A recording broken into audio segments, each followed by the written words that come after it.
Assalamualaikum warahmatullahi wabarakatuh. Selamat pagi semuanya. Alhamdulillah pada pagi hari ini kita bisa berjumpa kembali pada pembelajaran matematika. Pada pertemuan sebelumnya kita sudah membahas mengenai hubungan koordinat kartesius dengan koordinat kutub.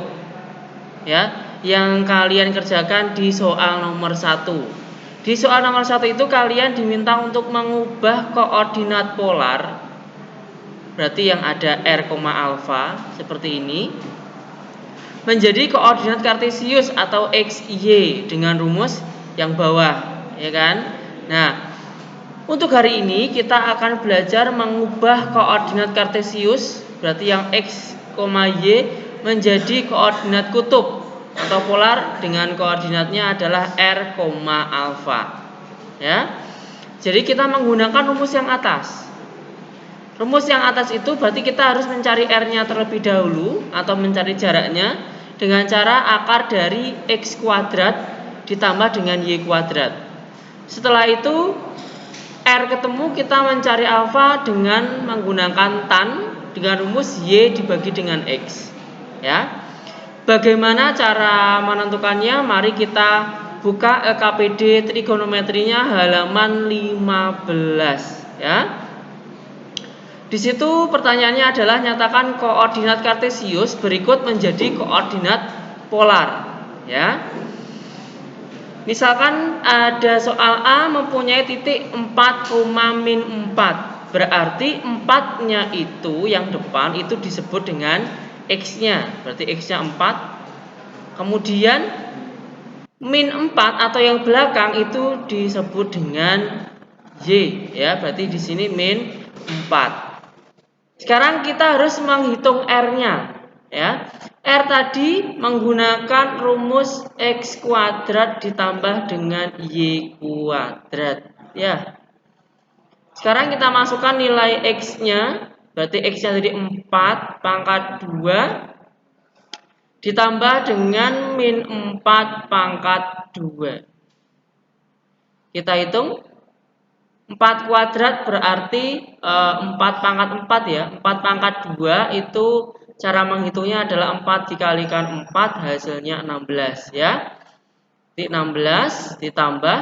Sekarang min 4 pangkat 2, ya. Jadi min 4 pangkat 2 itu sistemnya adalah min 4 dikalikan dengan min 4, ya. Min ketemu min hasilnya positif, 4 kali 4 sama dengan 16. Jadi min 4 dipangkatkan 2 itu hasilnya adalah 16. Oke. Sekarang kita jumlahkan 16 ditambah dengan 16, yaitu 32. Akar 32 itu bisa kita sederhanakan lagi, ya. 32 itu bisa kita ubah menjadi 2 kali 16. Di sini 16 itu bisa kita keluarkan, ya, bisa kita keluarkan dari akar. Nah, ini 16 itu bisa keluar dari akar jadi 4. Padahal kalau 2-nya itu boleh dikeluarkan dari akar atau tidak? 2 tidak bisa dikeluarkan dari akar, jadi tetap ditulis akar 2. Kalau 16 diakarkan jadi 4. Sehingga R-nya ketemu 4 akar 2. Ya. Nah, R-nya sudah ketemu, berarti kita tinggal menghitung alfanya dengan rumus tan A, ya. Tan A tadi kita menggunakan rumus Y dibagi dengan X.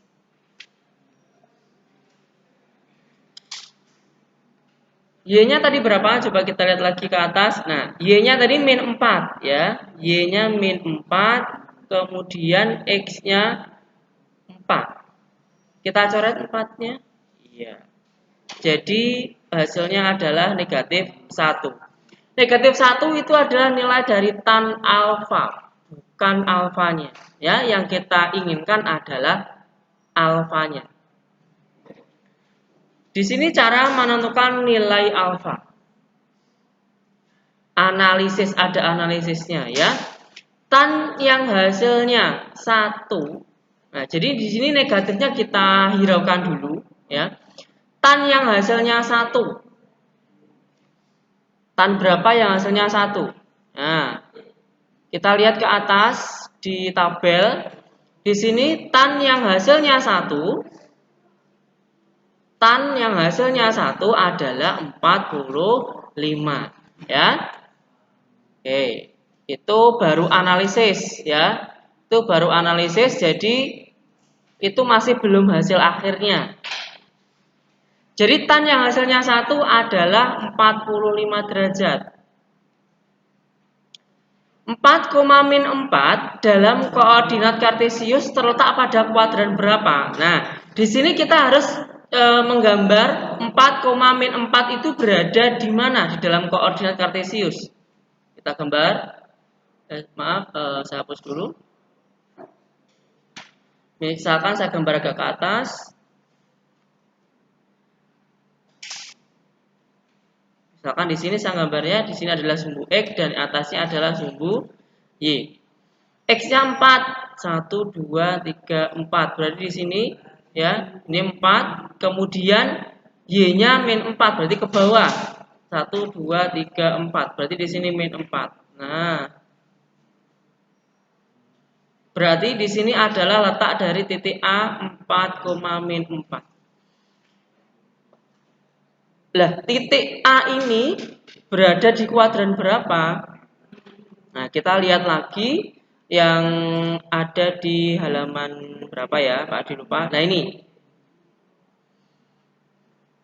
Yang pojok kanan atas itu kuadran 1, kemudian sampingnya kuadran 2, yang ini 3, yang ini 4.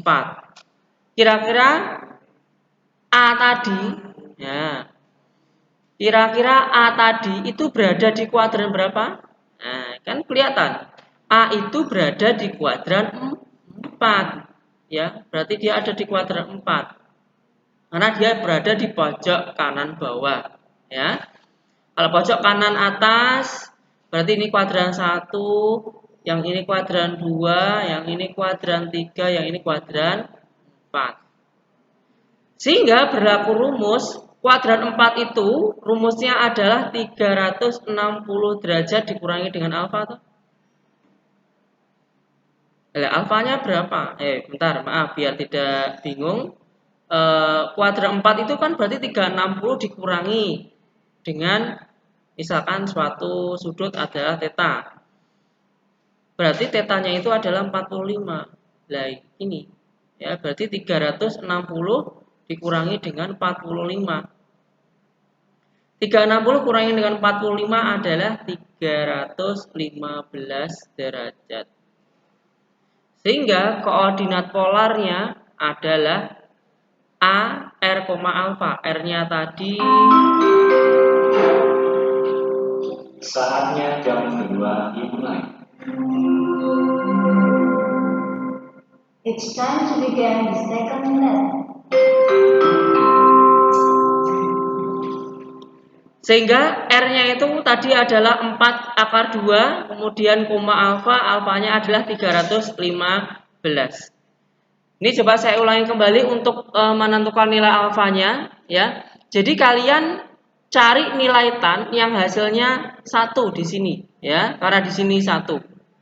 Pak, minnya gimana? Hiraukan dulu minnya, ya. Tan yang hasilnya 1 adalah 45. Kemudian titik A tadi adalah 4,-4. Lihat itu di koordinat kartesius berada di kuadran berapa? Kalau kuadran 4 berarti 360, ya. Kuadran 4 itu 360 kurangi misalkan theta, ya. Kuadran 3 itu berarti 180 ditambah theta misalkan. Kuadran 2 berarti 180 dikurangi dengan theta. Kalau kuadran 1 berarti tetap theta, ya. Sehingga karena ini kuadran 4 berarti 360 dikurangi theta. Tetanya adalah 45 tadi, ya. Berarti alfa sama dengan 360 kurangi 45 hasilnya 315. Jadi koordinat polar A, R, alfa sama dengan R-nya tadi yang di atas sudah kita temukan 4 akar 2, 315 dari ini. Ya. Silakan bagi yang ingin bertanya boleh silakan ajukan pertanyaan kalian melalui WhatsApp, boleh ke grup kelas maupun japri kepada Pak Adi. Ya. Untuk tugas hari ini adalah kalian mencoba mengerjakan yang B. Min 8 akar 3,8. Itu kira-kira koordinat koordinat polarnya seperti apa, ya. Jangan lupa kalau kalian mengalami kendala langsung boleh bertanya ke Pak Adi melalui WhatsApp maupun ketemu langsung, ya. Oke, terima kasih untuk perhatian kalian pada pagi hari ini. Mohon maaf jika ada salah kata dari Pak Adi. Sehat selalu dan wassalamualaikum warahmatullahi wabarakatuh.